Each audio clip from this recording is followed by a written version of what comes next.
Ready? All right. All right, I'd like to call to order the meeting of the St. Mary's County Board of Education for Wednesday, September, 27th? 27th, 2017. Yeah. May I have a motion to move into executive session?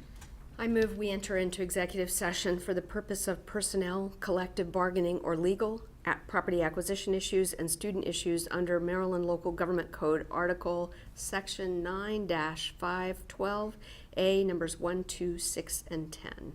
Do I have a second? I second. All those in favor? Aye. Opposed? Motion carried. I'll be back later. Okay. I'd like to reconvene the meeting for the St. Mary's County Board of Education for Wednesday, September 27th, 2017, and we will begin with the Pledge of Allegiance. I pledge allegiance to the flag of the United States of America and to the republic for which it stands, one nation, under God, indivisible, with liberty and justice for all.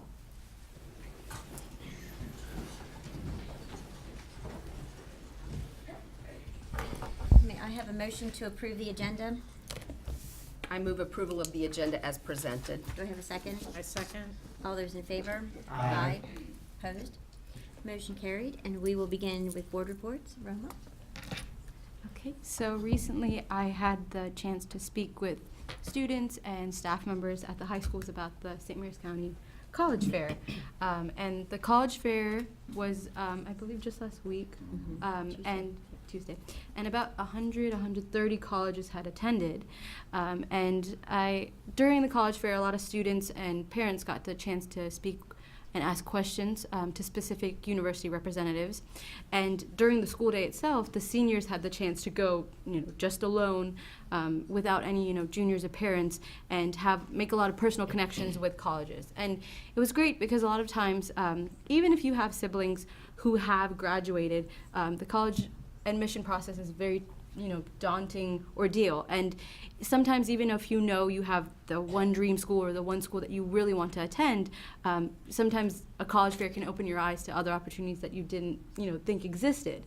And the one-to-one connections that seniors are able to form with the university, bless you, representatives is great because the seniors are dressed professionally, they have copies of their transcript, the resume, and they come very prepared and show colleges and universities that I'm making a great first impression right now, and this is why I would be a good addition to your college. And I think what was even greater was the workshops, such as like those on financial aid that they have at the college fair, because like I said, there are college access counselors in each of the high schools, but of course there are a lot of questions we have, not just students, but parents also, about the process. And the college fair gives you opportunity to see what's out there, and also gives you opportunity to see who is there to assist you over the months of applying. So I think it's great that we're able to do that from year to year. So yesterday I had the opportunity to go to Chesapeake Public Charter School for a tour of the renovations. Ms. Funya took some time out of her busy day, and I thank her very much for doing that, to take me around to the different areas that they have redone, because they've added classrooms, and some of the areas where they had things were just really not convenient and just not set up well. So they put a lot of thought into what they were doing. The nurse's office has moved. The nurse had input into how her office needed to be set up and really where it should be. It's set up at a great location. There's a door right to the office, a door right to where the classrooms are, and a door right to where the gymnasium is. So it's a perfect location for the nurse. We also went to where the art room, where they do the new art room. I was just in awe because it reminded me of like one of these modern art studios that they put in those, like these old buildings. And it was really neat. I'm sure that the teacher there, Mr. Jackson, and I'm sure the students are very pleased with it because it's very high ceilings and it's just really neat how they have it set up. And then they have some conference rooms, which they needed, and and where they had replaced one of the kindergartens, and how they had that set up. It was very interesting to see, because all three of their kindergartens have a different layout, but it works for that teacher and it works for those students. So that was very interesting to see. And if you have the opportunity just to go by on the outside, they have, the students and the staff have done some very neat flower arrangements, I guess you would say, plants out front, very colorful. And they did I guess it's a river rock.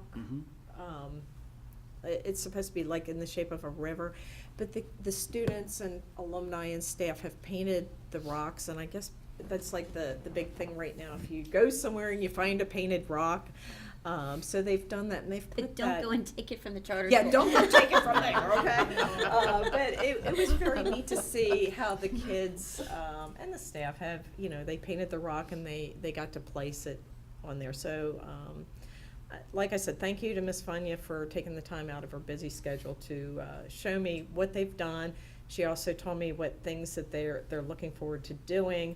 I'm more of a hands-on person. I have to see it. You can tell me all you want, but until I go there and actually see it, then it kind of sinks in. So I look forward to seeing what other things that they're doing. I also attended the college fair, and I talked to a number of the professors and coordinators that were working with the students.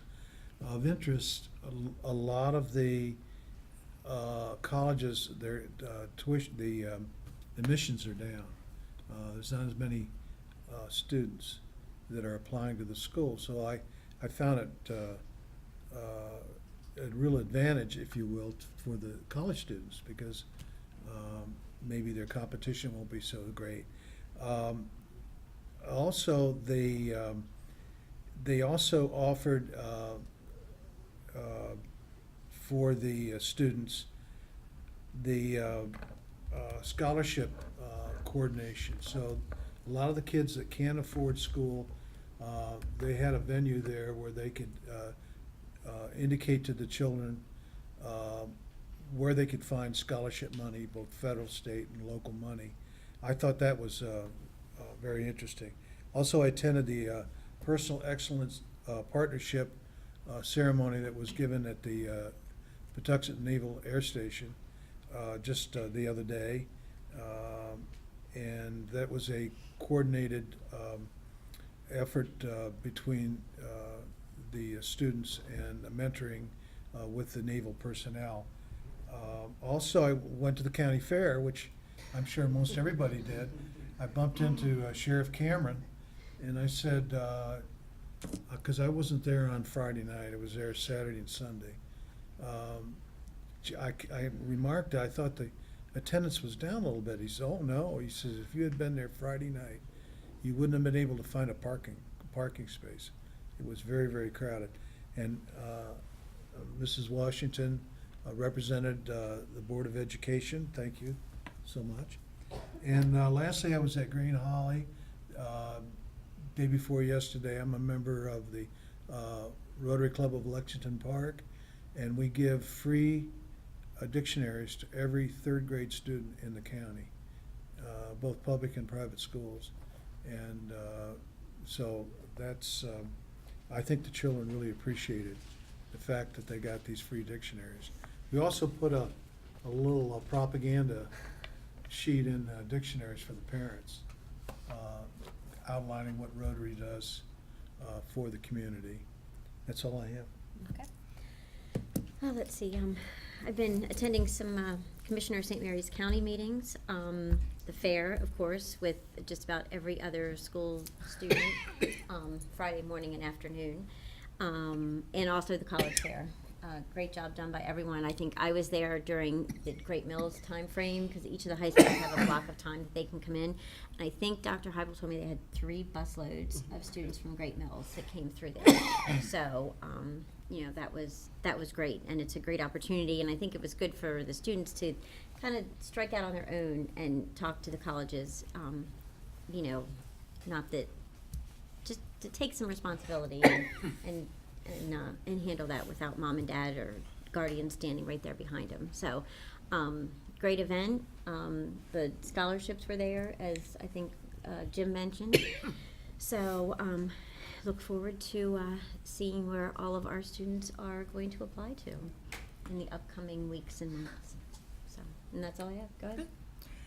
I'll just focus on one event that I attended, and that was the Ridge Elementary School was the site of the Farm to School program. And this program has been in effect in St. Mary's County since 2009.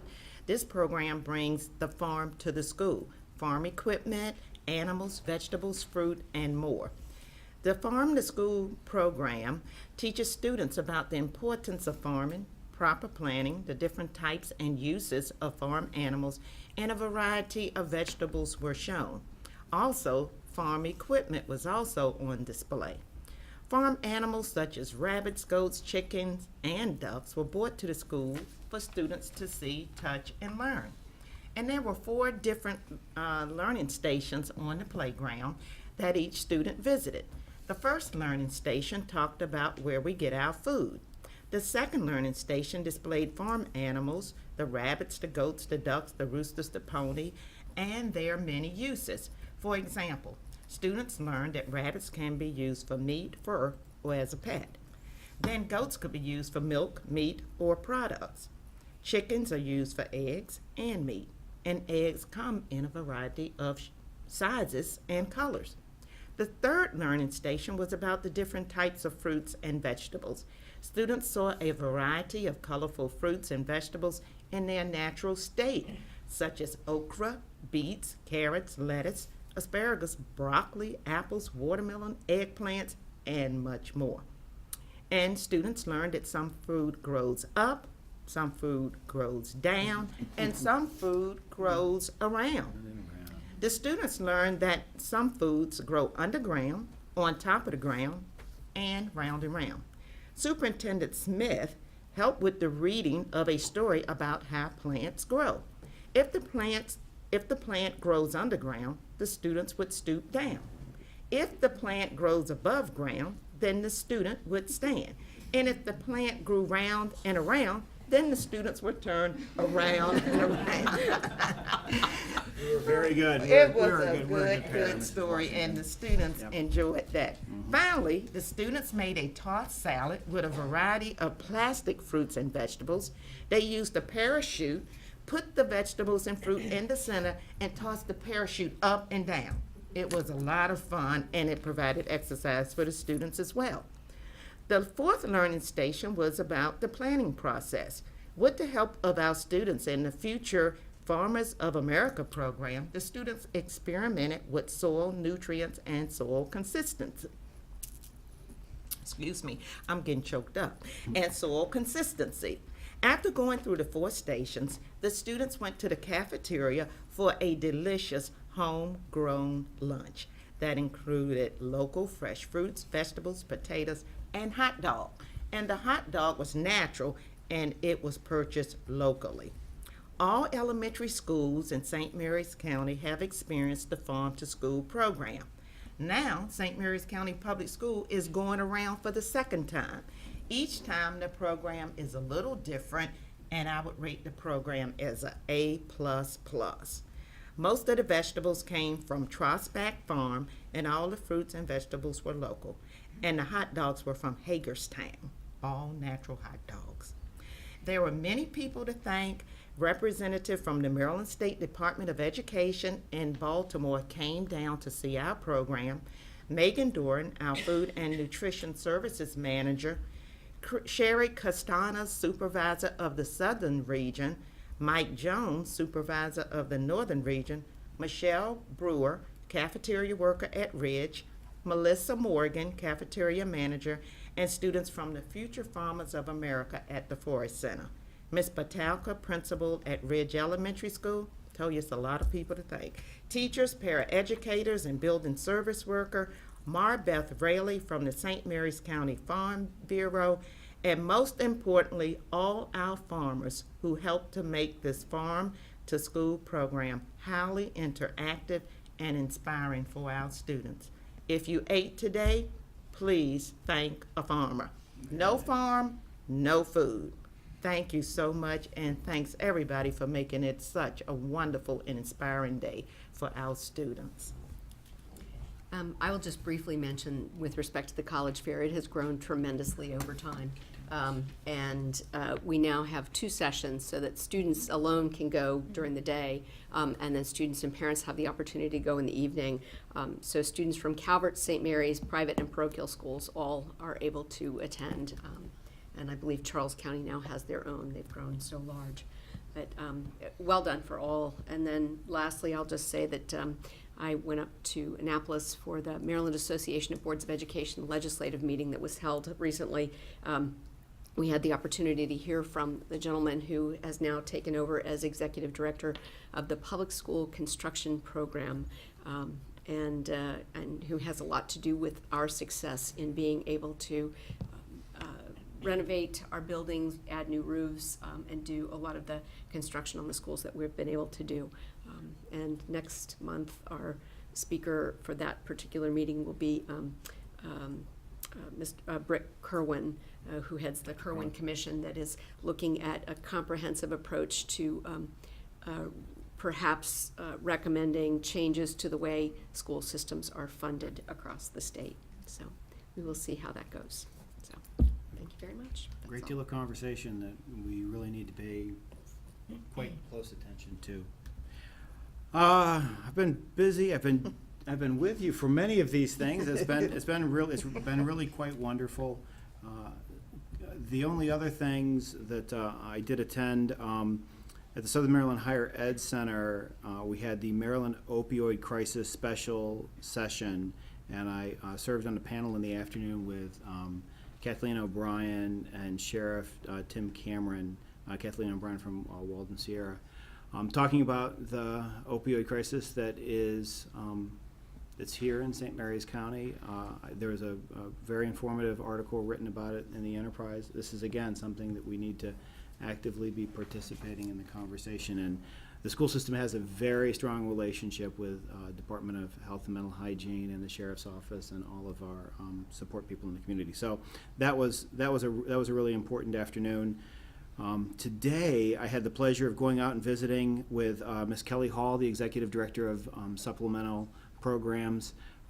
Several of our Head Start classes and our pre-K classes, our full day and half day pre-K classes, and it was really wonderful seeing all these little faces. Our youngest learners, they are so excited to be in school. We talked a little bit about culture and climate and how that's one of our focuses for this year, and it starts with our littlest learners. They have a program called Frog Street that employs a whole bunch of fun learning, but it really talks about the culture and climate in the classroom, and there's a big puppet, and it's quite wonderful. That then goes up into conscious discipline, which then rolls up into responsive classroom, which then rolls up into positive behavioral interventions and supports, and then rolls up into multi-tiered interventions of supports. So it's really quite heartwarming to see it all. I did not get to go to the college fair, and this is the first time I have not been to the college fair in multiple years, and the reason that I couldn't make it to the college fair was I spent my morning with county commissioners, and then afterwards I got in the car and drove up to Baltimore, and I had the pleasure of sitting next to some really incredible people as they presented to the State Board of Education. When Dr. Salmon, the state superintendent, came down and visited St. Mary's County at the end of last year, one of the places I took her was over to Leonardtown High School to speak specifically with the Global and International Studies students.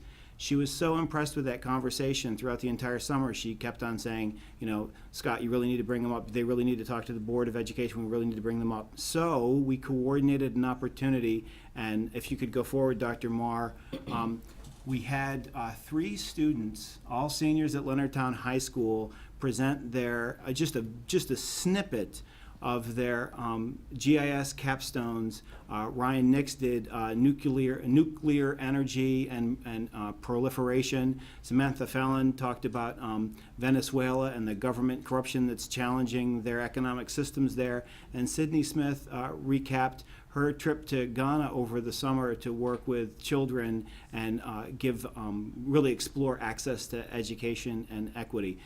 They did such an incredible job. It is an intimidating room. You guys are all really friendly, and I know in a little bit we're going to have our artists come up and be recognized, and you won't be nervous at all. But the State Board of Education, that is quite a group. It's a big circle. It's a Big bigger U. circle. It's a big U.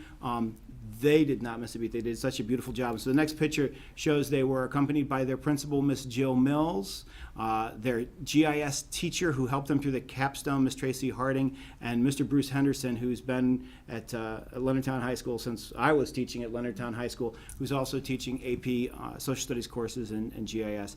They did a really wonderful job, and I would like to talk to the board about maybe bringing them forward or some other Global International Studies students to talk a little bit about their capstones. Each one of our academy pathways have kids doing capstones, so it'd really be wonderful if you could hear about their incredible work. So with that, thank you very much, and let's get on with the show. That's right. Thank you. Mr. Burrows, somewhere. There you are.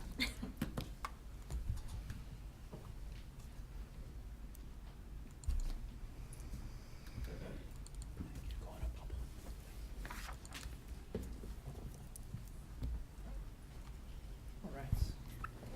Good evening, board members and Mr. Smith. Tonight, we would like to recognize those students whose artwork appeared in last school year's 4th marking period Superintendent's Art Gallery. So, Mr. Smith, if you could please join me. I sure shall. Let me have you stand on this side. Okay. So tonight, we're going to try something new. Students, when we call your name, please come up and receive your certificate. And then if you could stand next to your artwork, we can take some photos. When we take a break, you'll be able to take your artwork home this evening. Congratulations. So first up, I love this new setup in here also. It's so great that we can project the artwork also on the, yes. Except Scott's So, in the way. from the Chesapeake Public Charter School, we have Gabriella Castrillian, who I do not believe is here this evening.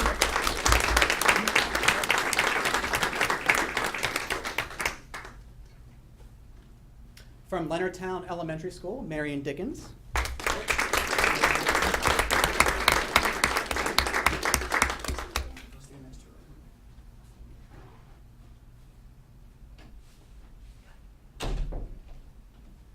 From Piney Point Elementary School, Jack Devito.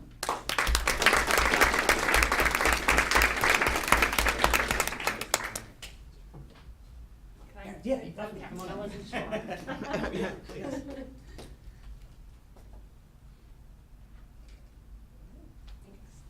From Benjamin Banneker Elementary School, Lily Hill.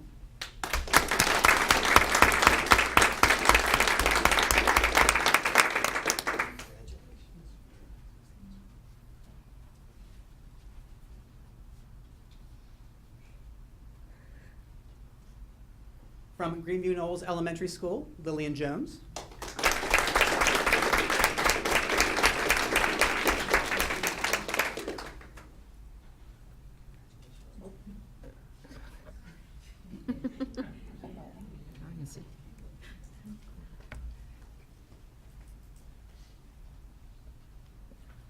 I do not believe Brianne is here this evening, but from Gray Mills High School, Brianna LeBeau.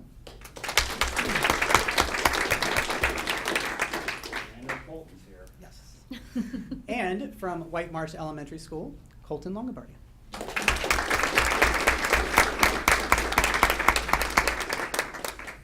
Congratulations, nicely done. All right. And on a personal note, Colton's father and I both graduated high school together. Thank you to all of our young artists.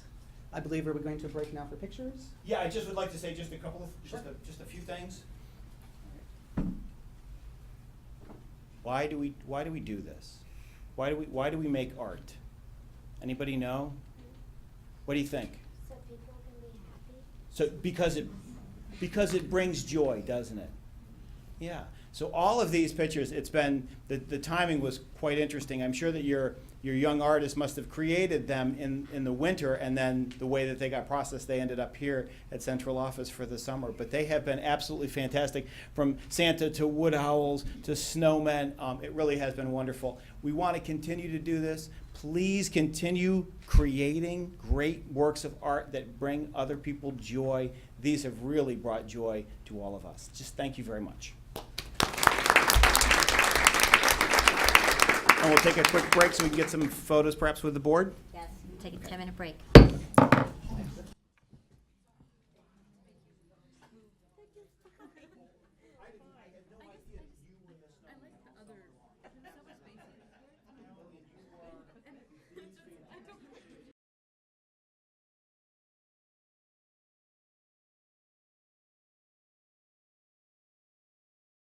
All right.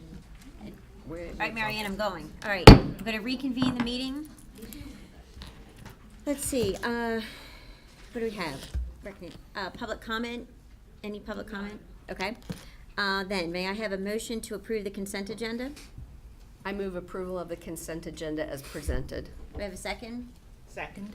All those in favor? Aye. Opposed? All right, and then our first action item, or only action item tonight, is the Department of Food and Nutrition Services. Ms. Megan Doran.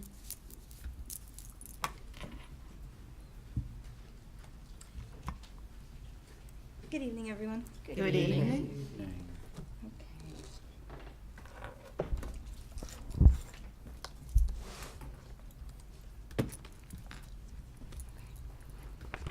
I figured this out. Ms. Doran, we were singing your praises. Slideshow at the time. Oh, she was here. Oh, do you think so? Yeah, she was in the back. There I we saw go. her. There you go. Okay. Finding it. It was a great event. Thank you, Mary, for coming. It was so wonderful. And Mr. Smith, we had such a good time. The kids always love that so much. much fun. Hold on, sorry. From the beginning. Okay. They time it just so, Mr. Howard, we wait till you get up and start moving, and then we, it's just the way that's the way it is. Just to make sure, you always have our best. Thank you. We're thinking of his health, you know. Get your steps in. Okay. So the Department of Food and Nutrition has utilized the Cafe Enterprise software and J2 hardware for the past 17 years. Data Business System is our sole source provider of this software and the hardware. We use it for administration and online inventory applications. And the contract term that we are seeking is September 1st, 2017 through August 31st, 2018, with the option to renew through August 31st of 2022. The funding source would be the Food and Nutrition Service Enterprise Fund. The contract details, we initially had the hardware and software purchases were acquired by piggybacking on the state of Maryland hardware contract for the hardware portion of it. And then Data Business won the bid with Harford County Public Schools with the initial one, I believe in September 2000.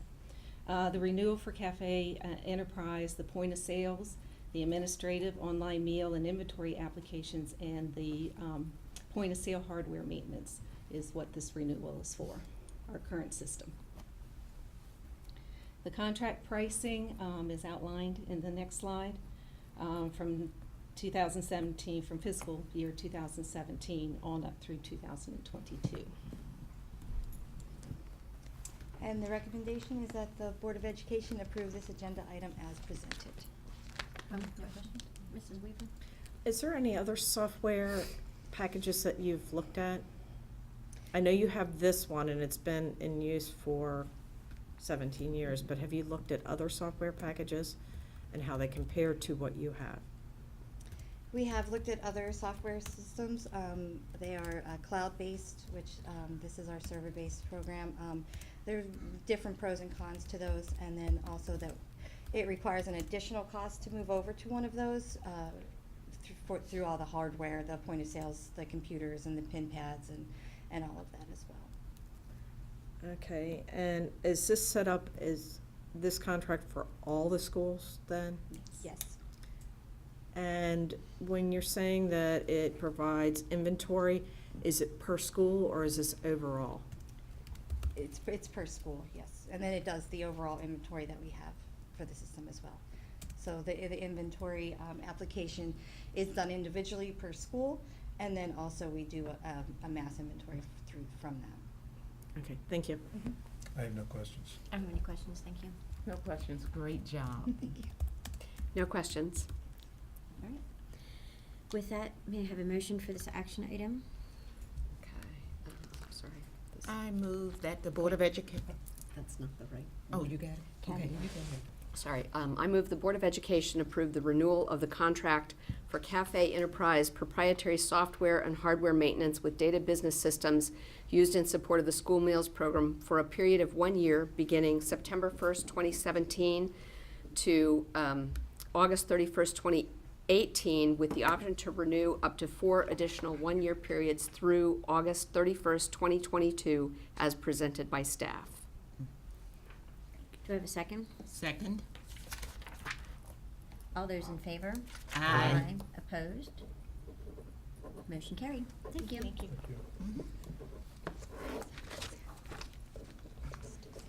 Okay, let's see. Mr. Alex Jaffers, the man of the hour with the PARCC results. You're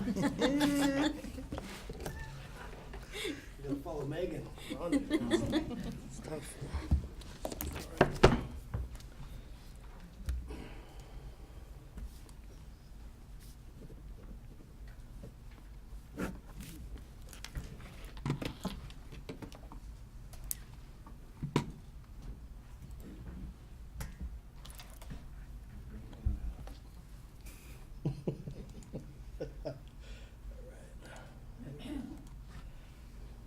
Okay. Good evening. How you doing? Good evening.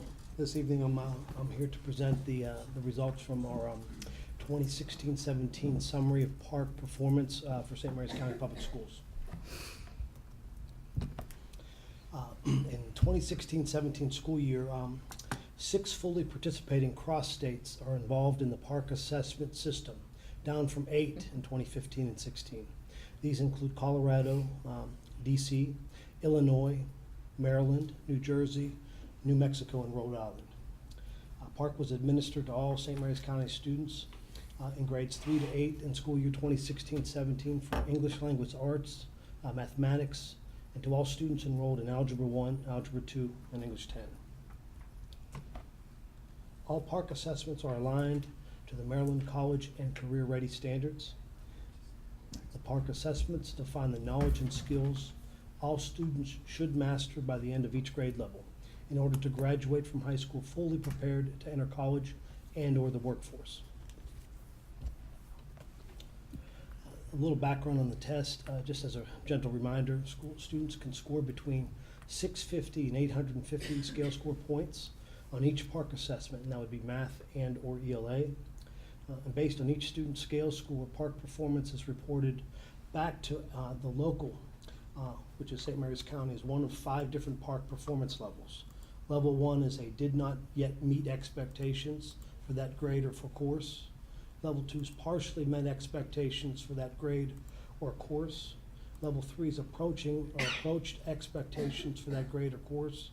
Level 4 is meeting or met expectations. And level 5 is exceeded expectations for that course or grade level. Presently in Maryland, only level 4 and level 5 performance denote grade level course proficiency. In St. Mary's County, what we have here is we have a chart longitudinally over 3 years of our PARCC performance with our total students that have participated in the assessment by grade and also, I should say, by content. ELA is on the left. As you read left to right, mathematics is on the right. Level 1, you can see our performance, which is, we began in 2015 with 8,859 students. At 15.9% of our ELA performance from all grade 3 to high school that participated in the assessment were at a level 1. As you read across the page, 2 years ago in 2016, we were at 13.9, and we certainly want to see level 1 fall. That's the number we want to see fall, and that's going to be inversely related to level 4 and 5. We want to see level 1 and 2 go down over time, and we want to see level 4 and 5 increase over time. And you could see we had a little bit more level 1 in 2017 than we did in 2016. But if we fast forward to level 4 and level 5, you can see we have improved our performance over time, 33.3 in ELA in 2015 to 34.4% in 2016, all the way to 35.2% of our St. Mary's County students scored a level 4 on the 2017 PARCC assessments from grade 3 to high school. And that you can see that's increasing incrementally over time. Level 5, we increased from 6.5 in 2016 to a 9.6% in 2017. And you can read, all the way down longitudinally across the page, 2015, 16, and 17 on the math. And you can read that in the same sort of fashion. We want to see level 1 and level 2 numbers decrease over time, and we see that in mathematics. And we want to see level 4 and level 5 increase over time. And you can see that culminate in 2017 when we had increasing percentages in 4 and 5 for all math students from grade 3 to high school. Overall, and again, we want to let this sort of marinate like meat in front of you so you can sort of take it all in here. Mr. Jeffers is a mathematically oriented individual, not necessarily an English. English isn't my strong suit, but marinate like meat. That's a quote. He's approaching expectations. I have room to grow, right? I have room to grow. Just saying. You can see what's on my mind. But you can see in 2017 overall, and this is what we really want to sort of perseverate and focus on, are the last column here. The percentage of SMCPS students that scored level 4 and 5 overall in ELA in 2017 was 44.8%, which was up from 40.9% in 2016. That's in ELA, and that's for all students that participated, all 9,191 students that participated in PARCC in May 2016-17 for that school year. And then you could see we have an identical number for mathematics performance. St. Mary's County Public Schools performance level 4 and 5 for all mathematics in grade 3 through high school.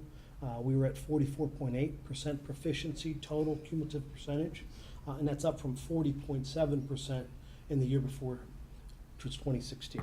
So I feel like that's for this particular test, we have the rigor and the expectation for learning is so high that to have any incremental increase in performance is certainly should be celebrated for all staff in St. Mary's County. Can I ask a question on Please. this slide? Mhm. Since that way everyone can review it and concentrate on it. So for the percentage of students that are in level 4 and 5, either whether it's for English language arts or mathematics, does that percentage correspond or correlate in any way to the number of students that are either in gifted and talented programs or in advanced learning programs? And the reason I'm asking this is that, so do we have any students who are not in G&T or the advanced sessions that are still getting level 4 and 5 on the test? That's affirmative, yes, that's Okay. correct, that's correct. So that doesn't, and surprisingly, we can look at that as we drill down further. There's some gifted and talented students that were not at a 4 and 5 performance on PARCC. So we have outperformance and underperformance. Regardless of where the Absolutely. student is? Okay. That's right. So that's hats off to all of our instructors. Yeah, we don't discriminate. We're going to educate everyone to the fullest of our abilities. So. Right, okay. I have a question, Yeah. Mr. Javits. I think you said earlier that you're seeking to get level 4 and 5 to prepare them for college level. Well, the way I look at it, based on what you just mentioned to me, there's over 50% that aren't capable of doing college work. Is that a fair? Well, now, the qualifier will be that someone's expectation that they have not met college and career readiness. That is the PARCC expectation. But that's accurate. You could say we have over 50% of our students that are not meeting grade level proficiency in either math or ELA. But you've started at grade 3, so the expectation is that they're going to learn as they go, so they have time to master. And since this is a test that hasn't been being given for that many years and counted for that long, it is a work in progress. I would absolutely agree. I mean, we definitely do not want to get in the habit of saying in grade 3, if you don't make a level 4 or 5, there's no hope for you. You're not going to make it to college. We are hoping, as Ms. Allen talked about, we're talking about the last administration closest to their, sort of ride off into college, hopefully. We're hoping that that gets closer and closer to the 100% as we work hard. But again, we are looking at growth. We're hoping that we can move those level 1s to level 2s that start in 3rd grade, and level 3s to level 4s over time.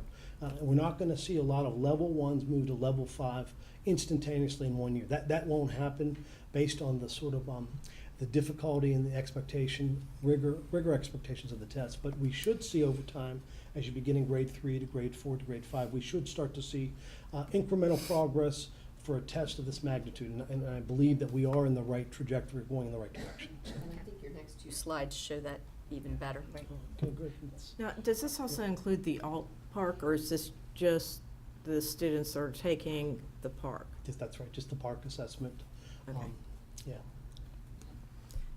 Now, when you go to this one, this is what I was looking at, because if you're in grade 3, Yep. the following year you're in grade 4, and if you kind of go down a diagonal, Yeah. Right. not for everyone, but for the most part, you Right. are progressing.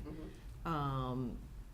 The only one that I saw was grade 6. When they got to grade 7, there was like this big decline, but then they pulled it back up. But if you really go in a diagonal there, you see that the students are like going from 36% to 40.7 to 42.6, so. Yeah, that's an advanced way to look at this, and that's, I'm Oh. impressed. You're 5. Yeah. Yeah, we're level 5. I'm college bound. We're level 5. But yeah, That's so where I figured our saving grace was, Yeah. the diagonals. I'm like, okay. And then this is a subtlety. This is the mathematics performance summative by grade level, and you're right. I mean, if we look at 47.9, which is our grade 3 performance from a year ago, to 48.4, those are 2 different cohorts of kids. You're absolutely right. So that's apples and oranges, basically. Right. But what you're talking about, that 47.9 have moved down to 43.6 if you're reading that diagonally. And that certainly, we want to stop that slide. We want that 47.9% to carry that proficiency into the next grade level. But if you look which at would the be grade 4. grade 7 at 2016, at 23.2, and then moved up to 30.2, at least there's, They there's bump back some up. good movement there. Still has a ways to go, but, Grade 7's weird, especially in math, because right. if you're accelerated, you've finished everything Mhm. by the end of the year, so.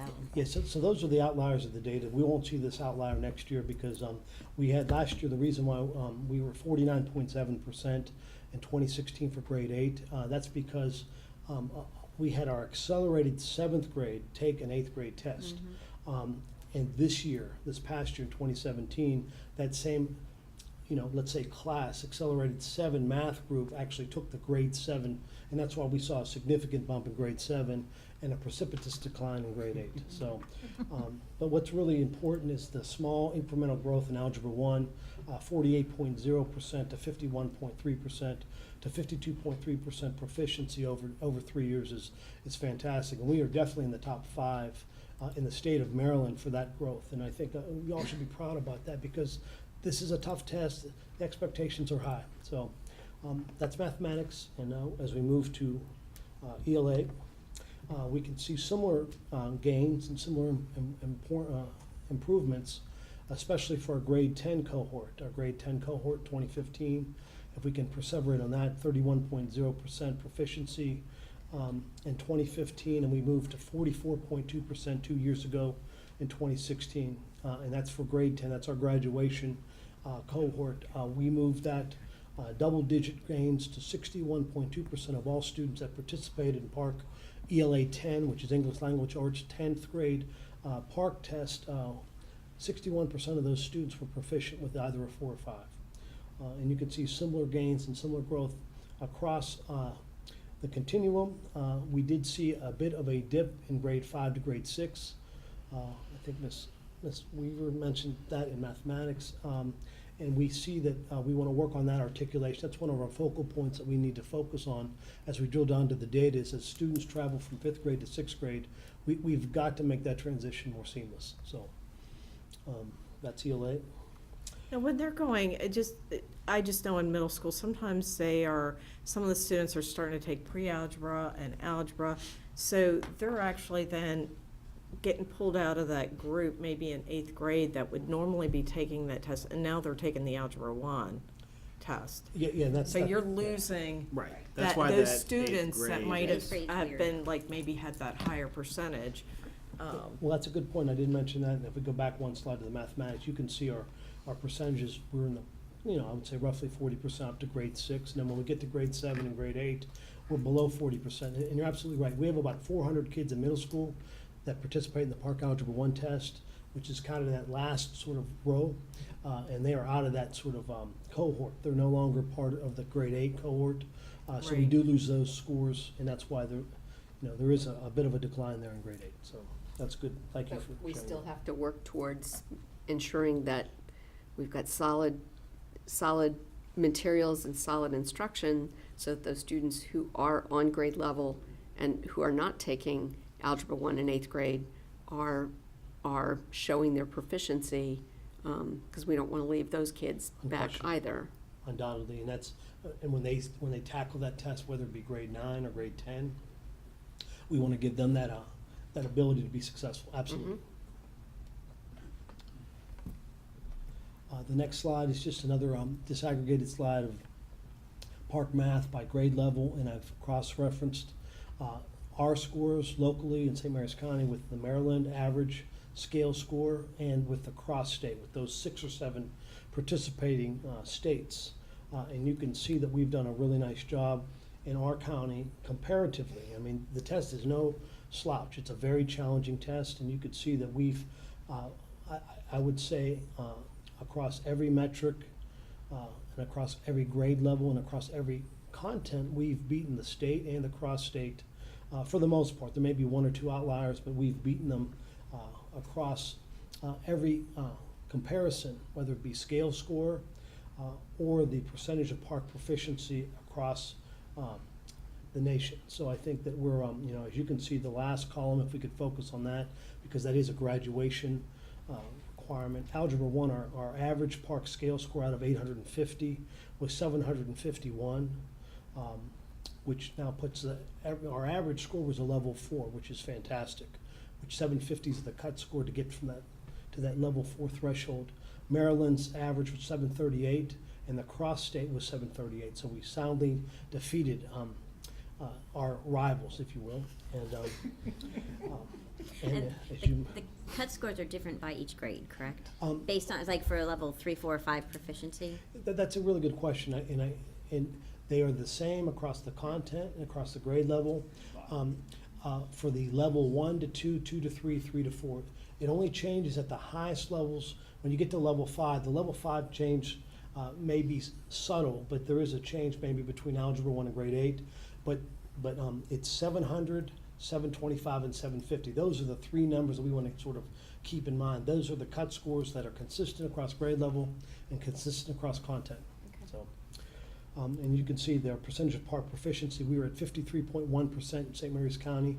In that bottom table, comparative to Maryland, which is at 36.3%, and cross-state was 35.8. So I feel like we've done a really nice job in our graduation course, and across all the grade levels.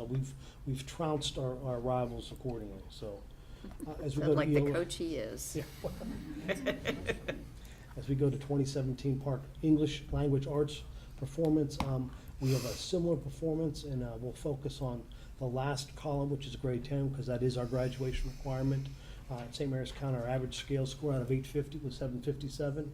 In Maryland, their score was 747, and the cross-state was 741. So that's a significant difference. And as you go down to the bottom table, 62.3% of our students were proficient in our ELA 10 assessment, compared to 50.7% in Maryland, and also compared to the cross-state, which was 44.6%. So I think we're, comparatively speaking, we're doing a fine job there.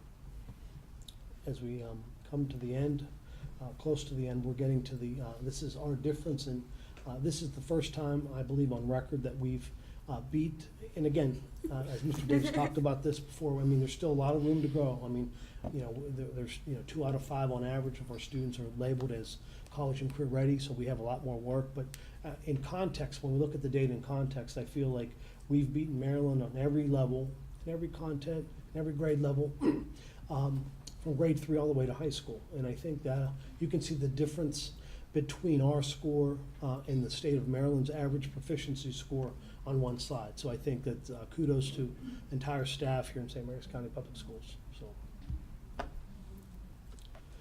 as we finish up the presentation, we're moving. This is our another way that we can look at a PARCC disaggregated data.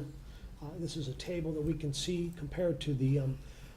There's 4 strands in mathematics, and I don't want to get too technical. But in the Algebra 1, with all the mathematics, there's 4 strands, and you could see those in the red, the blue, and the green on the top. There's major content, supporting content, reasoning, and modeling, and that's what sort of comprises. Those are subsets, or what we call subclaims, of the PARCC performance overall. And on the bottom table, you have the ELA, and there's 5 subclaims, 3 in reading, and there's 2 in writing. And those basically are subsets of our English score for PARCC. So, and that's consistent across the grade level and content. What goes home to parents and students are what we call sample individual student reports.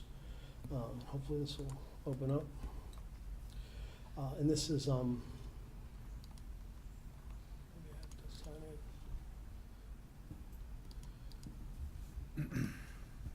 It did. It opened on ours. Right.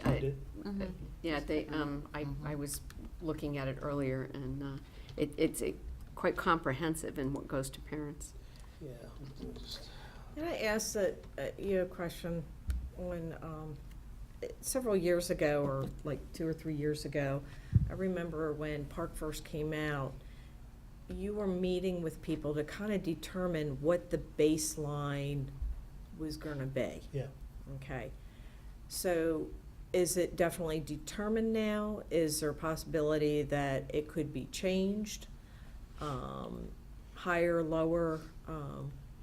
Well, that's a good question. I think Mr. Smith would have more input than I would on that. I mean, I believe that the level 4 and 5, Maryland will not come off that statement. They want to promote the proficiency level 4 and 5. I don't believe level 3s will be considered as proficient, unless you know something different than I do. No, everything that we've heard from this, ultimately, these are determined by the State Board of Education and then put forth by the Maryland State Superintendent Karen Salmon. That's it. End of the day. So there isn't.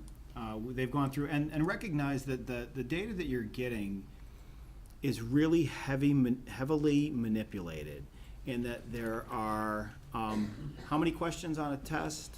Between 25 and 35. And then each one of the questions fall into different difficulty levels, and ultimately that's then turned into it's not just a straight, you got 22 out of 24, that's a percentage, that's your score. Those are all then scaled to 650 to 850. Once it is scaled, then it is determined by the state to fall into a 1, 2, 3, 4, and manipulated to be less than 700 as a 1, and less than 725 as a 2, less than 7, and so forth. It's not as though your child is going and taking a 20-question test, getting half of them right, and getting a 50%. There's a lot of movement that goes on in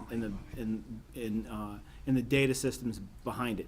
It helps us instructionally because we get a lot of information back specific to the individual questions and the items that were asked, but it definitely presents a challenge to a casual user, to a parent who gets a score back, and for example, determining what exactly does that mean. Thank you for the purple bar. Right. What does does a 745 mean 74.5? Because I mean, what is the scale? It's pretty challenging to get to the actual test itself and the questions that kids took and the answers that they got right or wrong. Now, how responsive is the state at providing feedback so that it's done in a timely manner in order to be able to use it to assist the students? Well, so all of these really are terminal exams. They're done at the end of the school, and they go. We did have them back in late June, early July. We were getting data back. So this was the most timely turnaround of assessment data, and we were able to in real time use that, go back, take a look at student placements, make sure that the placement aligned to overall performance, and if there was an anomaly, go to other data sources to see if we'd made the right decision. But there's no proposal in which the current teacher would be able to have the child take the test to get results back and be able to modify anything. It's a terminal exam. And is it, has it come back more quickly because we're now down to only 6 states that use PARCC? So there's many fewer students who are being assessed with PARCC as opposed to, what is it, Smarter Balance? Smarter Sounds Balance, like a yeah. polio or something. Yeah. And what you're going to hear is the contract for PARCC is concluding this year. That's what I thought. There's 2 different parts. There's the people who own the testing platform for the assessment, and there's people that actually own the contents, the assessment items themselves. There's going to be a great shuffling that comes forward, and we'll be looking at different names perhaps for assessments and things such as this. I don't think we're going to move away from the mechanics behind this of an online assessment with multiple items that are all scale scored, that in some way are filtered back into a 1, 2, 3, 4, and 5, and the understanding that 4s and 5s are at or above grade level, and anything below that is approaching. Go ahead. You can go No, ahead. after you, Thank you. After the test, were you able to get student feedback? Because, I mean, after taking the PARCC, you get feedback. Students are able to give feedback on the format of the online test itself, but what about the style of the test? We don't receive feedback. I mean, I would assume that then goes to Pearson or test, Okay. that they then would be using that. That's for their benefit, not necessarily back to the Okay. school system. Yeah. there's a lot of things that we mentioned here. I'll try to work backwards. I think He's linear sequential, Yeah, so yeah. that's going to have to be. One of the things, this understandthescore.org, I think, Ms. Weaver, you asked a question about how parents can help unpack the test. That's a fantastic website for parents to access, understand the score, and it's printed on everybody's score report that goes home. So that's the first thing. The second thing is, psychometrically speaking, I think the PARCC writers had more lofty goals than what we are seeing right now, and we're not getting great results. We're not, as Mr. Davis said, 50% of our students aren't in their eyes college and career ready, but that's a far cry from what they had expected before. They had these extremely lofty goals of what a 5 would look like on an assessment, and they had to rescore psychometrically over and over and over again to get at least somebody. It wasn't always Roma. We don't have 1,000 Romas taking the test, but it was hard to keep psychometrically sort of scaling this down to where we had enough of a sample size to sort of, hey, we can run these reports. So that's, again, this is, I don't believe that level 4 or level 5 will ever go away in proficiency. And I think what Scott's talking about is what some other states are doing. The cross state that I shared with you on the first slide are those that are sort of pure states that are there are no hybrid, what they call hybrid states, where the local state, like Massachusetts, used to be a PARCC state, but they're actually collaborating with their state agencies to generate a state assessment. So they're using PARCC with their local to create a state assessment. And those 6 that we talked about are pure. Those are from PARCC, and we're administering those without any sort of input. So, and I believe Maryland is still a PARCC chair state. Yes. So we do have a lot of input, at least the state does, with the PARCC administration. So, The question I have, you mentioned earlier about the metrics between what we're doing in the state. yes. And that's very heartening that we're doing that well. I was curious, do you have data on specific counties like Montgomery County, Frederick County, Howard County? How are we measuring up with those counties? Yeah, I believe that we, on a lot of those metrics, we are in the top 5 or top 6 statewide. Others aren't, we're above the state average. Right. I do believe we have those rank ordered, and the Maryland State Department of Ed has actually transmitted those results. So yeah, we could get those results and share with you the rank order where we stack comparatively, county by county, on each test, on each grade level.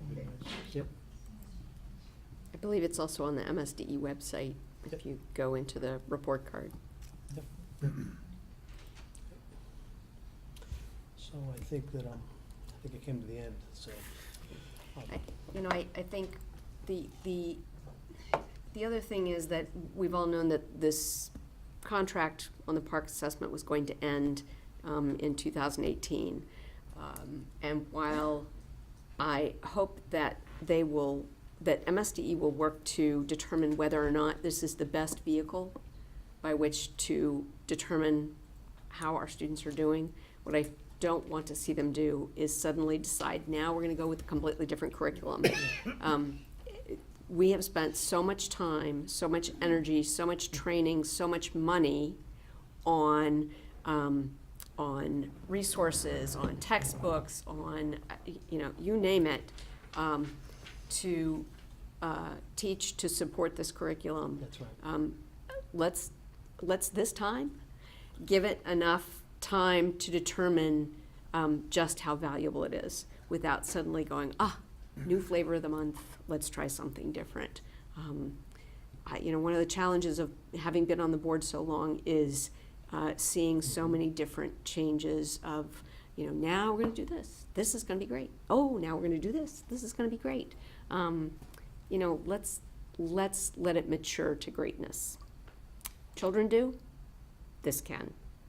Yeah, very good point. I agree. I would add also, the thing that I was encouraged to see is if young students in the 3rd grade or so, 4th grade are not doing well, you'll know it now, and you can make the remedial action, take the remedial action That's right. to enhance their score. And I think that's the one thing, if we want to focus on one thing tonight, it's on the growth aspect. I believe that while we want everybody proficient, we know that we're not going to get everybody proficient. That's what they call in mathematics asymptotic, right? Right, Rama, you know that, right? Asymptotic. So we're hoping with that, the charge here for all of our staff is to get our students and move them as much as they possibly can within that 1 or 2 grade level. We're not expecting everybody to get a 4 and 5, as we said, but we are expecting students to demonstrate growth over time. So that's the one takeaway. I think it's very sage comment, so thank you. Out of curiosity, when you were showing the percent differences, like SMCPS's versus Maryland scores, there was quite a bit more growth for the math park than for ELA. Was there just a reason why there was so much of a difference in that? I mean, I know it's 2 completely different subjects, but I don't know. Well, I have my own thoughts as to why there was more growth. I think, as Ms. Allen talked about, there's a lot of buy-in issues that we have, and I think we can't really quantify the math or the ELA buy-in, but I do believe that I think in math we started, a little bit earlier than the ELA side of things, based on my experience in curriculum and instruction. So I believe Rebecca Locher and I it was a heavy lift for us to start in the math, but we started even before Calvert County and Charles County. We actually went in, and I believe that's the difference comparative. It's not really ELA in St. Mary's County versus math in St. Mary's. It was math in St. Mary's compared to the state, and I think that we had a big head start, and I credit my peer with that delta. So, yep. thank you. Anyone else? I have a question for Superintendent Smith. What plans do you have in place to ensure that our students continue to progress? Well, I think that, first of all, the action taken by the board last year to do a complete purchase of mathematics textbooks and resources and materials. English language arts, I'm getting ahead of myself. English language arts last year, materials, really gives us a great opportunity to reflect on what we're doing, to find the best resources and put it in place consistently with fidelity across all grade levels and see how this moves to this moves to this. A lot of the resources that we're putting in classrooms specific to ELA are very centered on writing. And that is an exceptionally important element of some of the higher cognitive demand that's seen in the ELA PARCC assessments. So we've put materials in the hands of teachers. The teachers are very excited about the materials, and we've got great PD to go along with it. Mathematics needs that same level of attention, and it will be our hope that we come back before you in the next month or next weeks or so to talk about looking at the same thing for mathematics, doing the same scope and sequence purchase of mathematics texts all the way across the board so that it can have the same level of alignment and continue the work that we're already doing within math. On the other side of it, aside from all the I'm a 3, you're a 4, I'm a 5, all right, the labeling that unfortunately comes at the end of this journey, there's a lot of really good data that gets run through PARCC. And we have a system on our side, Performance Matters in the Unify system, that takes that same data and is highly predictive. So as Mr. Davis has alluded, we can intervene when we see somebody who is off the mark earlier, and there isn't this gap between, we didn't really know how they were doing. So I think that all the things that we've done over the past many years, but I do think that right now we're using data better than we ever have. And a lot of the data, and I know that people are against assessment and things like that, and we have to count out how many assessments we have, but keep in mind that all education, all training is predicated on demonstrating that you've learned what somebody is presenting. That's part of it. Which the focus for the last year and a half has been on formative assessment, classroom assessment, the assessment closest to the child, and giving teachers the tools to assess in their classroom and then really be able to use that data afterwards to determine how they're progressing along a path. So, we have really good tools in place. I know that our scores are going to continue they're going to continue as we've seen. I also agree with Mrs. Allen. I would really like to stay the course for the next couple of years. Because it takes quite a while to align everything just so, and I think we've got it. So now we have to really see it develop and as you say, mature. So I'm the data this year. I'm very hopeful. I'm very hopeful for the future because of it.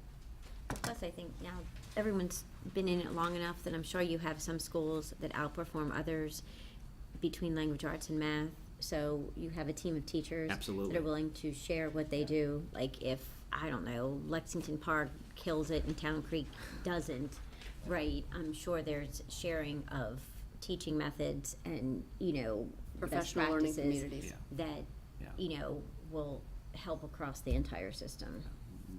We saw a great deal of that before schools opened with those extra days. Mm-hmm. And on Fair Day, as others were enjoying the fair, our teachers were working collaboratively in their buildings with all engaged other support staff as well. I mean, it was a really productive day. I'll just leave you with the comment that as we get the data turned around quicker, PARCC turns around the data quicker, we can become more actionable in the county with changes to the curriculum in the summer so that we can roll this out more timely in the fall, so. That's fabulous. Agility. Thank you, sir. All right. All right, Mrs. Fowler and Ms. Bachner.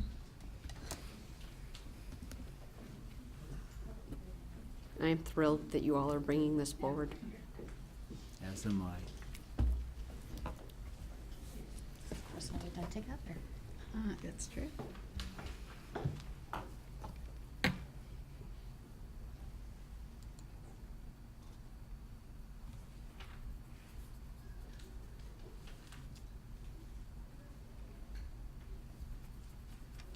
I do have to say, earlier twice, my PowerPoint was here on the, Go down. and I can't Pull your find hand it. down a little bit. It's, for some reason, here it is. It's a finicky mouse.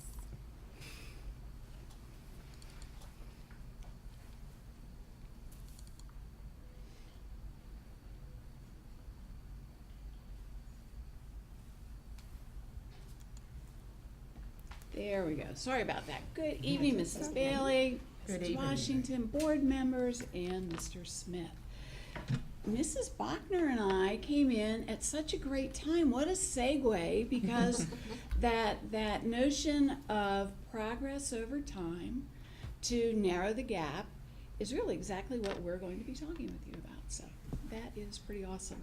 We are here tonight as both a recognition and an information item to honor our special education teachers and instructional resource teachers who worked very hard last year to earn their dyslexia specialist certificate from the Wilson Tier 3 reading program. And so we're going to talk a little bit about what that reading intervention is and what they did, and then we'll have that opportunity for you and us to honor them. So I've talked with you before about the Wilson Tier 3 reading intervention briefly, but just to refresh a little bit, this is an intensive intervention that is designed to address accuracy and automaticity. We want children to be recognizing parts of words and whole words automatically so that they can develop appropriate fluency, so that they are not putting so much energy into trying to read words in a sentence that they can't pay attention to the meaning, because reading is meaning. Reading is not word calling. And so it all has to come together, and that is what the Wilson Tier 3 reading intervention is designed to help children do. So the instruction is explicit, it is very structured. Each lesson builds on the lesson that came before. It is multi-sensory in that children are seeing, they are listening, they are tapping, they are moving parts around. It involves all of the child to support their learning. It is extremely comprehensive in that there's a tremendous amount of information that is chunked for them, and it is designed to, if a child starts at the very beginning and goes to the end, it is a 2 to 3 year process, so it is very intense. And the intervention has been around long enough now so that we have clear evidence that for the students for whom the intervention is designed, which is not every student, there is no silver bullet, there is no one-stop shopping for reading intervention. Reading is an extremely complex process, and the breakdown can occur in many different places. This particular reading intervention is designed for students who have at least average cognitive ability and who have deficits, particularly in the area of the foundational reading skills of phonological awareness and phonics, and who require an intensive and structured literacy intervention. So the training that our stellar teachers participated in last year began with a 3-day introductory course that we offered last September. And then through the course of the year, they participated in 6 hours of graduate coursework that was a blended learning. And then they participated in a practicum all year long, where they were working with an individual student for at least 45 minutes a day, at least 4 days a week, and 5 times during the year a Wilson instructor came to observe them. You can imagine how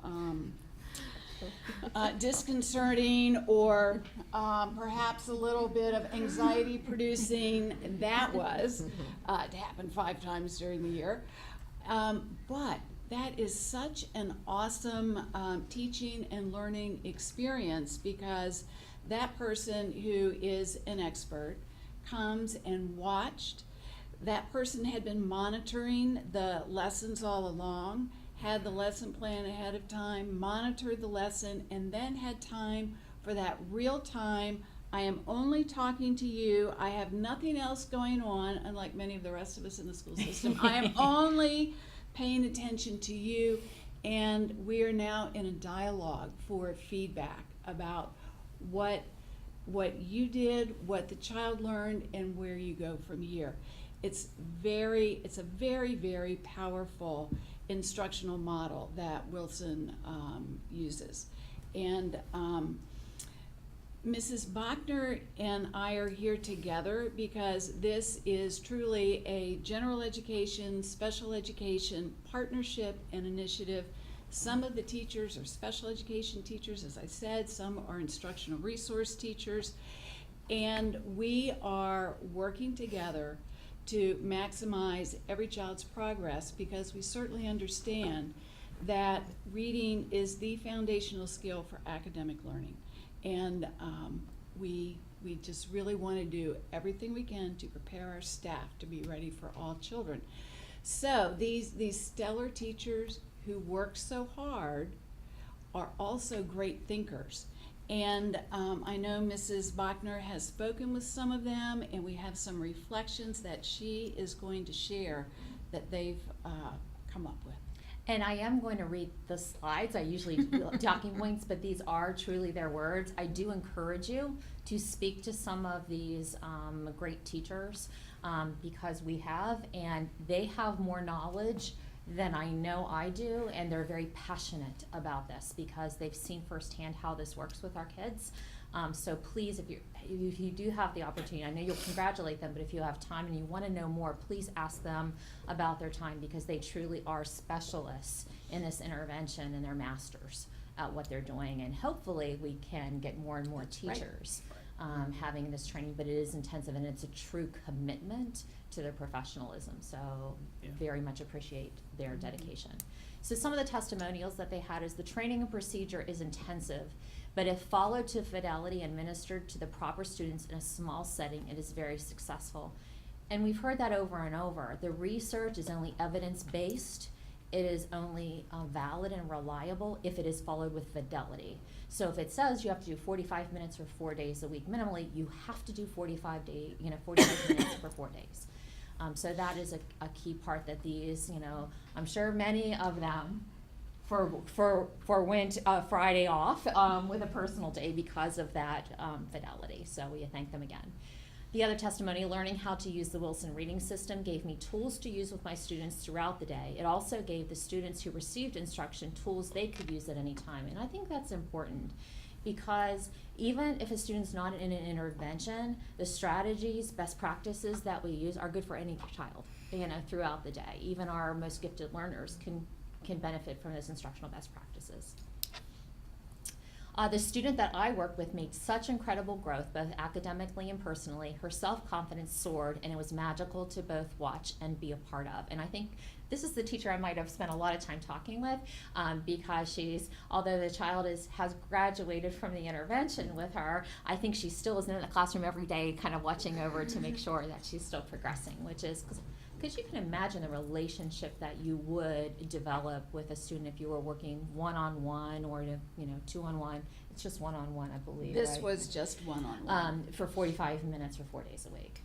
And then I learned more about the importance of direct, explicit, and systematic instruction. I was also able to hand control back to the student in incremental steps. It was a joy to see him increase in both skill and confidence. And I think that's really important. That a piece of this program is fostering so that they do become independent again, because that's what you want for all kids, is to take the skills and be able to be independent back in the classroom so that they're in charge of their own learning again. So before we bring our dyslexia specialist up, I just wanted to check to see if you have any questions or comments. Go ahead. You said that you were hoping that in the future more teachers would be able to be trained. Could trained teachers train other teachers, or does it just continue forward? Great question, Roma. First of all, we've just had another 3-day training last week, 2 weeks ago. And out of that cohort, 12 teachers will be going through the training that our recognition group went through last year. So we're increasing the number of teachers with this very deep training. And in order to become a Wilson trainer, which is really what we would eventually like to have in our own system so that we're not paying the company every year to come here, it will take at least, they've spent 1 year, it would take at least another year or two because there's a level 2 training and then there's a practicum beyond that. So it is very, very intense, but I would love to see that happen, and we're hoping to make that a reality over time. And also, I enjoyed reading the teacher feedback. I mean, learning about how they saw their students grow. But were you able to get any student reflections on what they, like, from their perspective, what they thought of the one-to-one? Is an even better question. And, you know, I didn't, but I would bet some of them might be able to share when they come up. They might be able to share some of that with you. Very good question. Now, is this the first group that has gone through, or okay. I wasn't sure if we already had people I think at that trained. level. There's been the Wilson 3-day training in the past, but to my knowledge, this is the first cohort for the level 1 training. Yeah, I'm glad that you were doing this. Now, so if a teacher identifies a student that has difficulty with reading, or you know, they call your office, then would, like, say, Miss Carey go down to the classroom, or, you know, Miss Hall, or, you know, how does that work? So we have someone who is trained in Wilson in each of our schools now, because, you know, we did elementary last year, we did secondary this fall, and then we included a few additional elementary teachers. So as you know, we do a variety of assessments at the beginning of each year. Some students who might meet the criteria for Wilson intervention have IEPs, some students do not. And that is not a criteria, it's the child's performance in reading, that's the criteria. So at the school level, they are looking at students who need intervention. They are looking at what interventions would be appropriate, because, as we talked about, this is not the appropriate intervention for all children. And so children who might need this intense, structured approach, there is someone at the school who would be able to deliver that. Typically in small group. For the training, the purposes of training, they had to work with individual students. Most children can make progress in a small group, and small means small. Small doesn't mean 10. You know, so in a small group, and we have the resources in each of our schools to be able to do that. Okay, great, thank you. It's about 3 years ago, the Leonardtown Lions Club, I think we were at Margaret Brent, tested young children for visual acuity and audio acuity.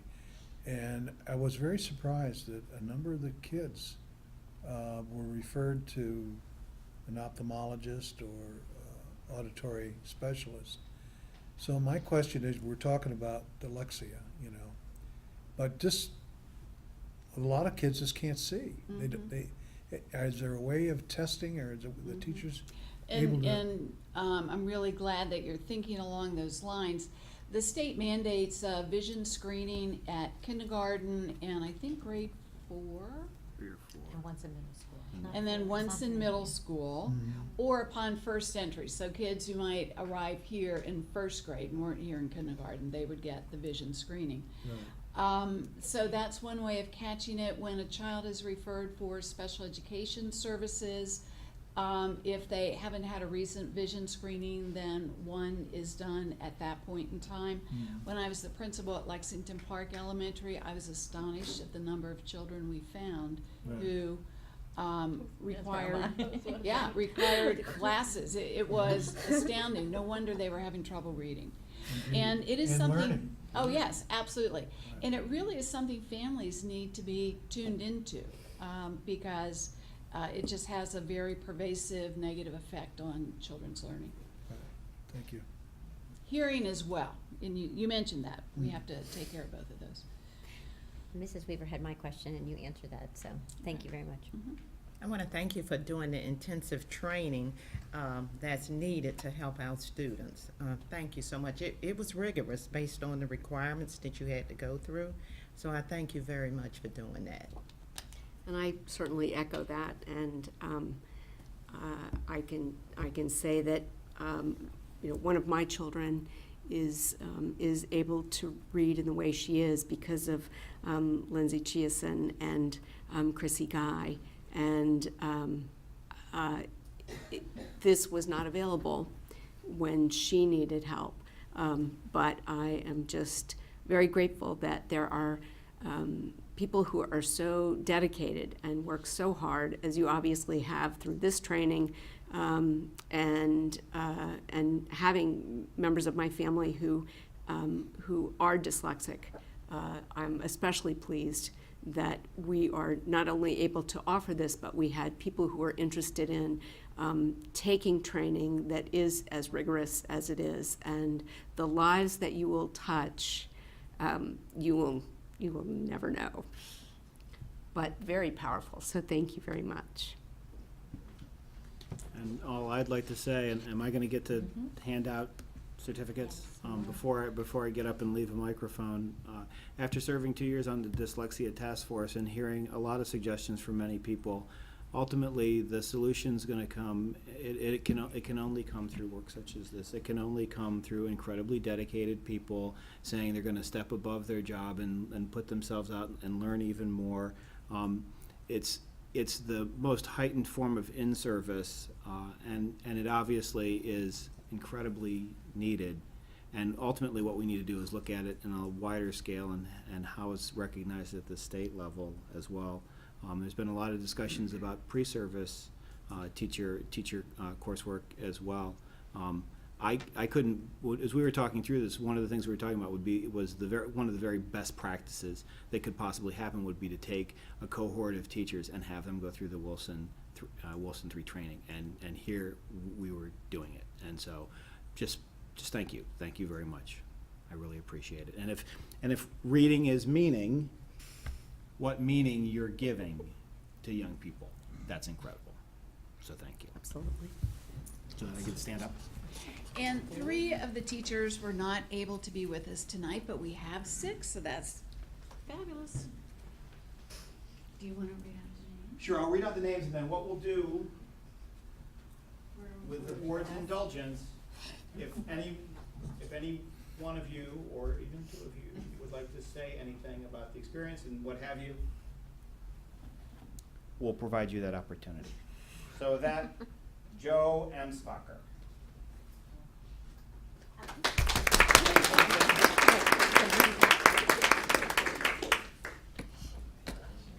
Joyce Carey.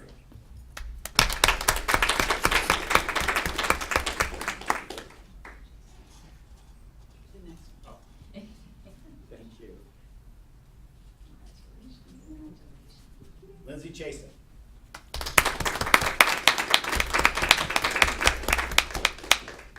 Thank you so much. Miss Kelly Hall.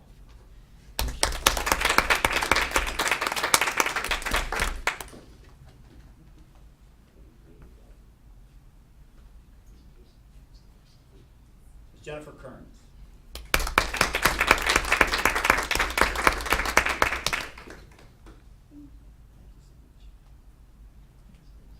And Ms. Stephanie Lowry.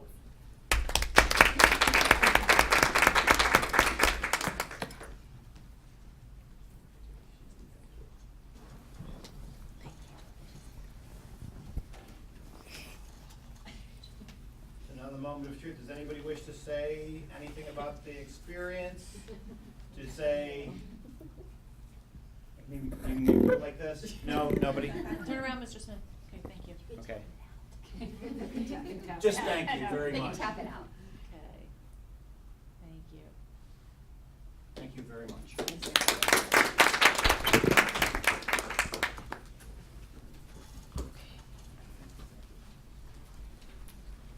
So that is 9 staff members through, and you said another 12 that went through the 3-day training. That really is, that's wonderful. No, Thank no, you. I'm sorry. 34 went through the 3-day training. Another 12 are doing the This, year-long right, training. yes, yes. That's fantastic. We need to all be here too, right? We need to be here. That was my intro just then. I'm I sorry. think you're stealing it. I just Sorry. well, as I was sitting there and listening to Mr. Jaffer's presentation and then Ms. Fowler's, I thought, this can't happen for children if they're not in school. So, thank you, Mr. Smith, for Stealing your intro, sorry. No.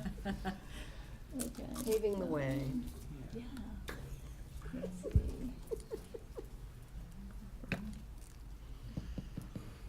Okay. So, September is known as Attendance Awareness Month, but certainly, it's meaningful for us every month of the year in school. So I know, typically that's the month that it gets the shout out, if you will. But like I said, every month is important for us in attendance. We are recognizing this year the theme from the organization Attendance Works, and their theme this year is engagement equals attendance. And again, it's clear from what we heard that that's definitely important. It's important in our schools that we create a welcoming environment, that we want to actively engage and work together with our students and our families. And by doing that, build on the relationships that we have with those, with the families as well. And building the relationships with the students, when they feel a connection in the school with their teachers and with their staff members, with their principal, other staff members and with fellow students, it motivates them to come to school every day. And that then translates into effort in the classroom. And if they're there in the classroom, we're hoping the student achievement follows. What does that engagement look like in our schools? Well, it certainly is important to strengthen our school communities, and that's what we're focusing on. We have responsive classroom practices and restorative circles, and in those practices, students have a voice, and they're building community within those classrooms, in those circles, and in those practices. They're building community, they're building relationships with each other, and again, with the teachers. In Check and Connect, that is an intervention often used for attendance, and it's built on engagement, where students are assigned a mentor, and that mentor checks in with the students or group of students, and talks about their attendance, their grades, and how things are going in the school. So that's important as well. There's many attendance incentives. Some incentives are, we look at the needs of the students. Some incentives are individualized. Some can be classroom. Some can be school-wide attendance incentives. Students are recognized for their good attendance in the classrooms and in school-wide ceremonies as well. And, something that we look at when we think about engagement and strengthening that school community is really looking at the individual needs of the students, because we know that students bring different challenges to school with them, and recognizing what those are and addressing those needs individually is very important. And then again, if we have our students in school and they are engaged and motivated, then we're promoting the academic success. So not only our students do we need to focus on, but certainly our families, because most of our students cannot get to school if if they don't have a parent or guardian in the home that is supporting that effort as well. So we started our efforts before the school year started.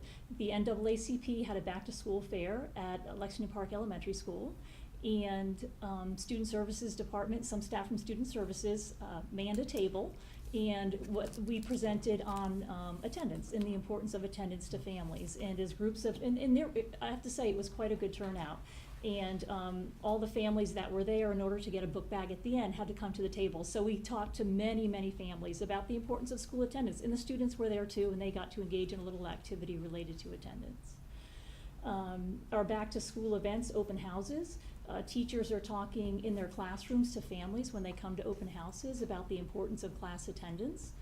And not just, when we think about school attendance, sometimes families are thinking, oh, a day here, a day there, that might not make a big impact.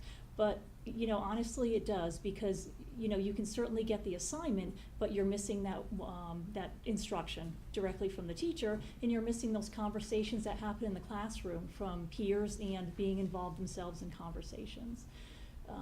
And then also in back-to-school events, not just in the classroom, but often the principals are sending that message out to families when they come in during that event, how important attendance is. We engage our families through phone calls. Certainly if a student has been out a couple days or a few days, often the communication happens with the nurse, administrators, the counselors, but just checking up on those students to see is there something we can support, or if they're okay. So we do certainly keep track of our students with their attendance. Home visits, if needed, and again, that depends on just the situations. Like I said, all students come with different challenges in the family, so there are some times when a home visit would be appropriate. How does student services support these efforts? Well, in many different ways, actually. Most frequently, we have the pupil services team that meets monthly, and our student services staff sits on that. The pupil personnel worker, we have our school psychologist, there's a nurse, and also on that team is the classroom teacher and an administrator, and the counselor. I don't know if I said that, the counselor as well. And that's a time when they dedicate a time of that meeting to look at, bring forth attendance, students that have, that we are concerned about their attendance. Maybe they have multiple days of absences, and we put our heads together and we brainstorm, and we're solution focused. We think of resources that are available in the community that we may be able to share with our families, and different interventions that we could put in place in the school. And it's really kind of put your heads together and problem solve, because we know the importance it is of having our students in school. So daily attendance matters. We certainly understand that. Research shows that that increases academic achievement. And again, it's the student being there in school, listening to the teacher and having that discussion back and forth with their classmates. Being a member of the school community is important for students, and really becoming a good citizen. That's where they learn those social skills and social cues of becoming a good citizen, so that is important as well. Daily attendance, we look at establishing education as a priority. I mean, we want our families to, we want our parents to be able to set that example for their students, for their children, to say, education is a priority in our family, and we, support them in getting to school every day on time. And developing good habits. So habits are hard to break. If they're good habits, we're happy about that. So we want our students to understand the importance of attendance when they're young, and we want our families, our parents, to understand that too, that habits started when students are young continue throughout. So, we want to start early by promoting that.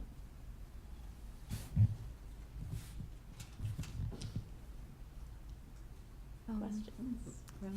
Well, I just wanted to say that I really like the theme, engagement equals attendance, by the Attendance Awareness Works, because I remember last week when we were talking about the security guards at the schools, we were talking about how they are one of the many people in the school who help create that safe and welcoming environment, and it goes a long way, because whether it be with your teachers or just the staff and administrators in the school, a lot of times those connections that you form, they may not be the most personal connections, but they give you another smiling face to look at when you're in the hallways. And I still won't forget the one time a security guard asked me how my test went. He remembered that I had a very stressful test, and I was very, very stressed, and I don't know why that made a big impact on me, because even though it was just a one-time event, I will never forget it, just because it just gave me another purpose, another reason to, come to school every day. Not like that I was missing before or anything like that. Not that I was, skipping school. But also I do like the amount of active and proactive person-to-person intervention techniques that are used, from the phone calls to the home visits, which I was wondering actually how many times you have to implement those types of home visits, because I know phone calls are a little bit more prominent, but Right, right. And home visits aren't as often, Yeah. and like I said, it really depends on the situation. Yeah. But yeah, that's what I was trying to say. And that even though, I mean, you have many different types of teachers in the school, but a lot of teachers do a great job with helping students when they miss, but also when a student misses, whether it be lawful or unlawful, helping promote the importance of attendance. So I think that's a great, the message really goes across to all staff, and then it disseminates to teachers. Yeah. I just want to follow up on one thing you said about the experience you shared with that one person, right? That said something to you, and you know, that's huge. And sometimes we underestimate that as staff in the schools. I think, you know, and maybe we might just say it casually, but honestly, for some of these kids, that might be the only time they hear it. So so thanks for that. You know, just kind of reminding me even that that's something that we do want to, you know, kind of. You know, just think about as staff members, you know, because it might just be that one time when you know, just say it quickly, but what an impression it makes for a student. And I feel like we don't give them enough credit for the fact that, like you said, it was such a casual comment, but all of those casual comments, you know, build up, and we really owe it a lot to not just the teachers, but any really staff in school. So yeah. Thank you. You're welcome. I'm going to play a little bit off of what you were saying with the security guard. When you were meeting as a group, trying to develop a plan on getting a child to school, do you ever maybe pull in that security guard or pull in the maintenance person or the secretary that might have that relationship with that student or child? Yeah, that's a very good point, and I can't, you know, I can't speak to how often those specific folks are pulled in, but I can tell you that you're exactly right. Like, it is really about the relationship, and when I think about the interactions that happen in the school with the parents, not just with the students, but with the families when we're trying to problem solve, you know, we think about when we're sitting around the table, we think about who has that relationship with the family, you know. It might be the counselor, but this time it might be the teacher that really has a better relationship. So yes, certainly, because you know, we live in a small community, and relationships might come from other folks like that. Yeah. Now you said that when you're seeing that a student is having difficulty with their attendance, you sit down, like you said, the psychiatrist, the school psychiatrist, the nurse, the teacher, PPW, you know, as a team. Before you sit down, have you determined why that student isn't coming before you develop a plan? Or are you trying to figure out why? Do you invite the student to that meeting? Do you invite the parent to that meeting? To maybe, you know, maybe the student's saying, well, you know, I'm having to put my younger sibling on the bus because my mother's working, you know, we're from a single parent household, and I have to, you know, we have to have the income, I have to put the student on the bus, but that's why I'm not making the bus, or, you know, just whatever scenario it is. So have you sat down and spoken with that student, or, like I said, the parent, to figure this out? Sure. So you're right, depending on what the scenario is, but we start with, you know, typically the nurse, you know, if it's an absent a couple days in a row, sometimes it's the nurse that we check in with first to say, you know, have you heard from the parent, or do we know if there's an illness? Sometimes the teacher does. Sometimes the parent reaches out to the teacher and says something. So we do start. We don't come together as a big team in a few absences here or there, and we do put interventions in along the way. Like if, you know, a student is absent a couple days at a time here or there, it might just be, you know, an intervention in the school. Somebody who takes an interest in them, you know, it might just be that. Like somebody that can check in with them in the morning to say, you know, every morning, I am so glad you're here, or share something that you did last night. It could just be that. So yeah, it's a variety. Like it starts out small. I mean, we try to, depending on the situation, we start out with the lowest level of intervention, right? In that's, you're right, bringing the student in, even at the elementary level, all the way up through high school, you know, having a conversation, and certainly the counselor has done that with elementary students too, you know, to talk about the importance on their level of coming to school, and what are some things you like to do about, or what are some things you like about school, or some things you like to do. So we definitely, you know, look at that as well.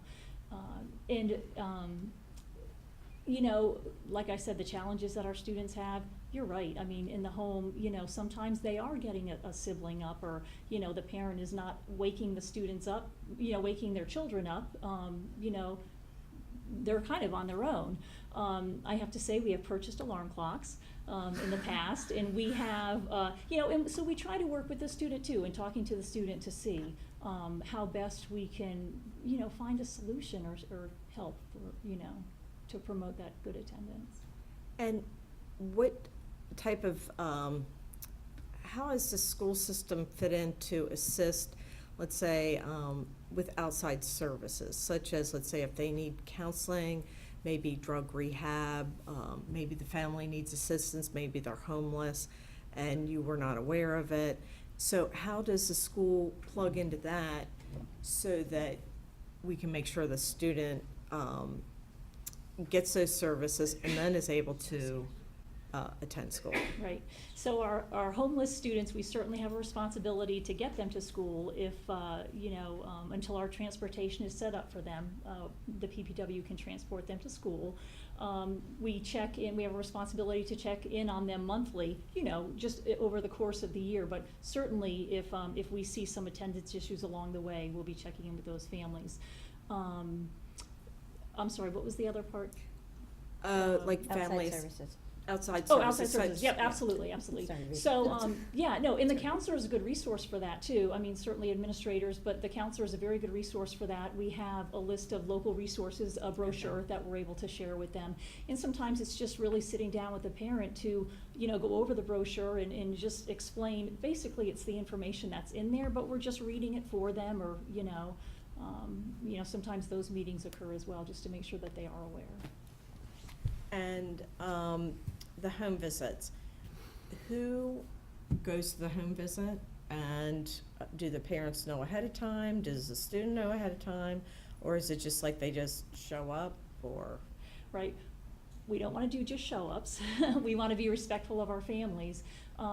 In true, when you ask who goes out there, again, it's that relationship. It's the purpose for the visit, and then the relationship too. Who has the relationship with the family? It could be the PPW and the counselor, the PPW maybe with a teacher. So, you know, what do we want to accomplish with that home visit? In home visits, you know, we're calling families, you know, to say, can we come out? We want to come out and maybe offer, share some services with you that might be of assistance.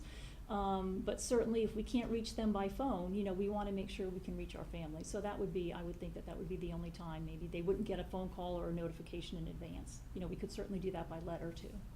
Okay. Yeah. And just one last question.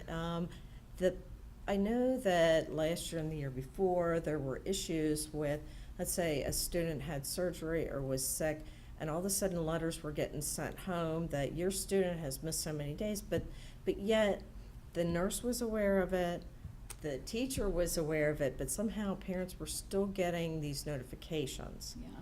that they've missed, you know, because I don't know if it goes to your office and says, you know, the student's missed 30 days, and then this letter just goes out, and then the parents are panicking or upset because they're like, well, you know, I've been in contact with school, and I've been getting the homework, and, you know, Right. whatever. So, Yeah, you know, and I understand what you're saying. It is. I mean, certainly if a parent is dealing with a child who has an extended hospitalization or illness, I mean, we certainly don't want to be sending an attendance letter home. You know, typically we're in communication with those, when I say we, the school. The nurse, the administrator, the counselor is in communication with those families.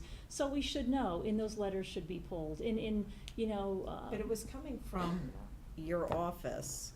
Oh, from And student services? Yes, it was coming from the student services. Yeah, And so that's why I'm asking, like, the schools are well aware of it. Right. You know, the nurse is well aware, the teacher, but yet it was coming Right. just like these, this automatic letter that was being sent out. And I believe we've addressed that. It was simply a report that could be run, and it was run either weekly or monthly. And it did identify student services as a point of contact, but it wasn't run directly out of student services. It was run by the schools. Okay. And then they were responsible for the actual sending of it. And I don't know that we're actually running that report anymore. I know that we reworded it last year. It just does. There's not a great deal of return on the effort when you're just sending a letter home. If your goal is to get somebody to re-engage with the school, a letter probably isn't going to be the thing that draws them in. So we've moved away from that. And so if you've heard that people are receiving those letters. No, this was yeah, last year, okay. that's why I was said, gonna say, have I we think we've- addressed it and changed it? Yeah. Yeah, and I don't know anything now, this current year, that Okay. we're sending out, I certainly am not, sending out Okay. blank letters from our department, yes. Okay. Thank you for all the information, I appreciate it. You're welcome, you're welcome. The only question I have, you mentioned about home visits. I assume that you notify the parent, you just don't knock on the door, right? Right, Yeah, yes, So you set up a meeting. right, you're exactly right. Yeah, okay, that's all I got. Okay. Thank you very much. My only thing, I think the takeaway is that it's a collaborative effort, and I think that the school system, the days of where you had like the mean person coming to your house and pounding on your door, and you have to go to school, or you have all of these consequences, I think that's gone very clearly, and I think it's more of a collaborative effort, and how can we provide you assistance to get your student into the classroom, and I think that has I think it goes a long way. Well, So. right, and parents are a valuable resource for us, Right. right? I mean, we Right. definitely need to be working together with them, Right. so, yes. So, and I like all the graphics. I like this. They're cute. It's clean. It's just clean. It's very nice and easy to read, and you get your point across, and there's not a lot of stuff around. So, all Thank you. right, Mrs. Washington, you're on. Parents are the priority, and parents and guardians are priority in making sure their students get to school and on time. But also the other part of that is, and I appreciate everything you do to make sure that you are helping to facilitate that, whether they need outside services or find out what is the real problem, why the student is not coming to school. But I also want to thank the people in our school system who make school a nurturing environment that has a climate of inclusion, acceptance, respect, and relationships. It starts from the time the student get on the bus in the morning, that bus driver is there smiling, knows that student by name, and knows about that student. Also, it's our food service workers who serve meals with a smile. They know the students by name, and they are there for those students. They make sure the students have something to eat. Also, our building service workers who keep our buildings clean and safe. On first day of school visits, I saw how orderly and clean our buildings are. Even though we have buildings which are older buildings, they are well maintained. Also, our safety and security officers, they know our students. They know what they are going through. Like Roma said, one asked, how did she do on the test? That is the climate that we have at St. Mary's County Public Schools. That is the climate that I see when I visit schools. Also, the after-school programs that we have, so students can feel that they can find a point where they can be accepted, and they have a group, a positive group that they can associate with. And then we can also depend on the faith-based community, our pastors and priests, who talk to students. How was school? How you doing in school? You've been going to school? You've been on time? You've been paying attention?